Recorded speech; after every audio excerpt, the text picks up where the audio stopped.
Festat janë ngjarje shumë të rëndësishme në jetën e njeriut, janë ndoshta rastet e bujshme kur në kohën e sotshme njerëzit, në kohën e sotme kur shoqëria poftohet, kur marrëdhëniet janë bërë më të zbekta, kur solidariteti është dobësuar, lidhjet familjare po kështu,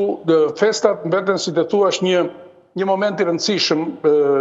sidomos festat sociale, sepse duhet të theksojmë që në fillim që ne kemi disa lloje festash. Ne kemi festa, të themi, edhe festa politike, siç është dita e flamurit, dita e shlirimit të Shqipërisë, apo festa tjera politike kombëtare, të cilat ne natyrisht i festojmë po. Ne kemi dhe festa historike, kemi festa familjare, kemi festa intime, pra kemi një varg festa fetare, të cilat kanë rolin e tyre. Sigurisht, dita e sotshme shërben si një rast për të treguar së pari atë që ne jemi një shoqëri, që kemi një privilegj shumë të madh social, që kemi një harmoni fetare dhe një unitet të brendshëm